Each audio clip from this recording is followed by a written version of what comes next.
बिस्मिल्लाहिर्रहमानिर्रहीम सल्लल्लाहु अला हबीबिही मुहम्मद व आलिही व सहबिही वसल्लम। नाज़रीन, चूँकि सर्दियों की आमद है और हर दूसरे आदमी को जो है वो जोड़ों के अंदर दर्द वगैरह जो है हो रही है, यह ऐसे मौसम में अलबत्ता हमने अक्सर देखे हैं फालिज वगैरह होता है और लकवा होता है और असाबी कमज़ोरी वगैरह की वजह से ऐसे मामला जो है वो राशा तक हो जाता है। तो आज मैं एक मालिश जो है वो आपकी खिदमत में लाया हूँ। उम्मीद करूँगा इंशाअल्लाह फज़ल ताला आपको वो पसंद आएगी और खूब आप इससे जो है वो फ़ायदा उठाएंगे। तो इसमें जो चंद चीज़ें हमने लेनी है उनमें से सबसे पहली चीज़ जो है वो रतन जोत है। ये तकरीबन आप 25 ग्राम ले लें। इसी तरह आप जायफल जो है उसके मगज़ जो है तोड़कर ऊपर का छिलका नहीं लेना, सिर्फ मगज़ लेने हैं, ये भी 25 ग्राम ले लें। और इसके बाद आप जावत्री, जिसको जलवत्री भी बोलते हैं, अक्सर हमारे जितने खुलफा हैं जो देगे वगैरह बनाते हैं नाई हज़रात, तो ये जलवत्री जो है इसका खूब इस्तेमाल करते हैं देगों के अंदर। तो ये भी तकरीबन 25 ग्राम आपने लेनी। और फिर इसके बाद आपने जो है वो तुहम लेने हैं बाबूना के, ये भी 25 ग्राम लेने। तो ये तकरीबन आपकी 4 चीज़ें हो जाएंगी जो कि आधा आधा चटांक इनका वज़न होगा। तो ये लेकर आपने इनको थोड़ा सा दरदरा सा कर लें, इन्हें दरफड़ कर जौ कौप जिसको कहते हैं। तो अब आपने तकरीबन मीठा तेल, जिसको रोगने का जंद भी बोलते हैं, यानी तिलों का तेल वगैरह, तो ये आपने लेना है 3 पाव।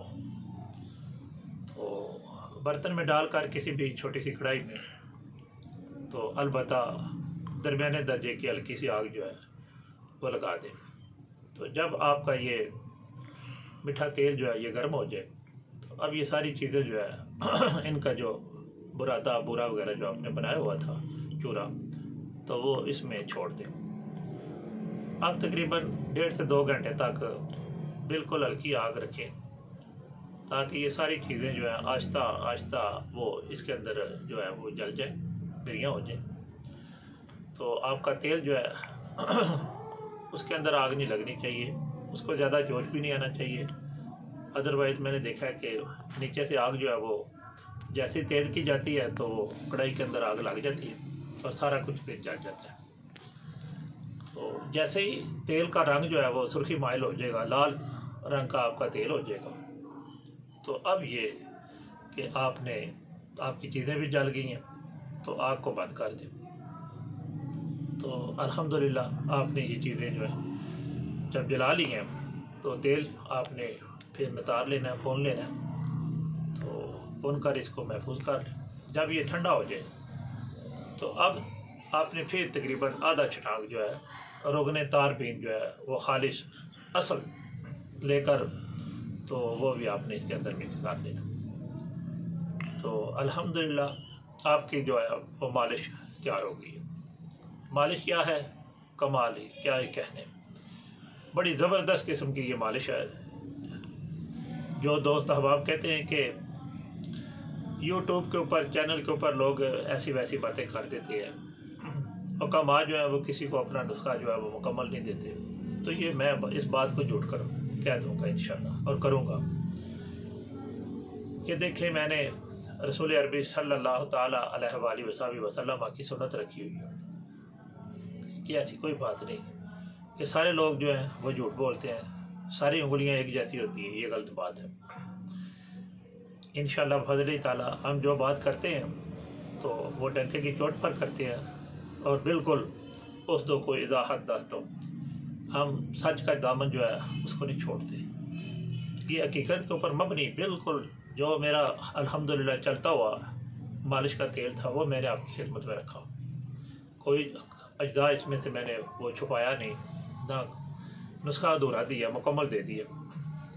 बस इस बात पर सिर्फ़ और सिर्फ याद रखें कि मुझे ना तो शोहरत चाहिए, ना मेरा कोई लालच है कि मेरा चैनल चल पड़ेगा, نہ ہی مطلب میرے دل کے اندر کوئی رس ہے، صرف اور صرف اللہ کی رضا اور رسول عربی صلی اللہ تعالیٰ علیہ وآلہ وسلم کی جو امت ہے اس کی خدمت، کہ الحمدللہ جیسے میرے آقا نے ارشاد فرمایا نا کہ اچھا بول جو ہوتا ہے وہ بھی ایک صدقہ ہوتا ہے، بالکل ایسے ہی الحمدللہ آپ کا ہر کام جو ہے جب وہ اللہ کی رضا کے لیے ہوگا تو انشاءاللہ جب تک وہ ویڈیو چلے گی وہ کام ہوتا رہے گا تو آپ کو برابر جو ہے وہ ثواب ملتا رہے گا۔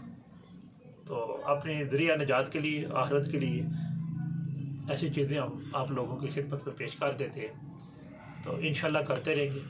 دعا کرتا ہوں کہ اللہ تعالیٰ جتنے دوست احباب بیمار ہیں اللہ تعالیٰ ان کو صحت عاجلہ و کاملہ عطا فرمائے۔ تو اس کے لگانے کا جو طریقہ کار ہے وہ یاد رکھیں۔ اگر کسی کے جوڑوں میں درد ہے تو اس کی مالش وغیرہ کرنی ہے اور اس کے بعد گرم پٹی وغیرہ جو ہے اوپر چڑھا دیں۔ گھٹ میں درد ہے، ادھر درد ہو جاتی ہے، بعض دوستوں کو ہڈی نکل آتی ہے، تو جوڑوں میں درد ہو جاتا ہے، جہاں کہیں بھی درد ہو تو لگائیں اور ہلکا سا مطلب اس کو کوئی بھی کاٹن وغیرہ گرم جو کر کے سیک کر کے تو پٹی باندھ دیں، انشاءاللہ چند دنوں میں درد جو ہے وہ دور ہو جاتی ہے۔ ہاں اسی طرح جیسے اگر کسی کو فالج وغیرہ تو جس مطلب عذاب میں فالج ہو گیا، دائیں ہو گیا، بائیں ہو گیا تو اس میں آپ مالش کر سکتے ہیں۔ تو اگر اسی طرح راشا ہو گیا تو جس مطلب ہاتھ کو راشا ہوا ہے تو وہاں مالش کر سکتے ہیں۔ لکوے والے کو دونوں طرف جہاں لکوا ہوا، دائیں طرف لکوا ہوا، بائیں طرف لکوا ہوا، تو آپ وہاں البتہ اس کی مالش کر سکتے ہیں۔ تو لیکن یاد رکھیے گا جن دنوں میں یہ تیل استعمال کرنا ہے، ایک تو یہ کہ چھت کے اوپر بیٹھ کر اس کی مالش نہیں کرنی اور پھر مالش کر کے فوراً ٹھنڈا پانی نہیں پینا اور نہ ہی پنکھے آگے بیٹھنا ہے اور نہ ہی پھر آپ نے یاد رکھنی ہے کہ البتہ غسل وغیرہ کرنا ہے۔ ہوا سے بچ کر آپ نے مالش کرنی ہے کیونکہ اس کی ہوا بڑی جلدی لگتی ہے۔ اس کے اندر جو تخم ببونا کے ڈالے گئے ہیں تو ایک تو وہ بہت سخت گرم ہے اور نمبر دو یہ ہے کہ وہ جسم کے مسام کھول دیتا ہے اور آدمی کو پسینہ خوب آتا ہے۔ جیسے پسینہ آتا ہے تو الحمدللہ جڑا ہوا آدمی جو ہے وہ بالکل ٹھیک ہو جاتا ہے۔ بس یہی پرہیز تھا۔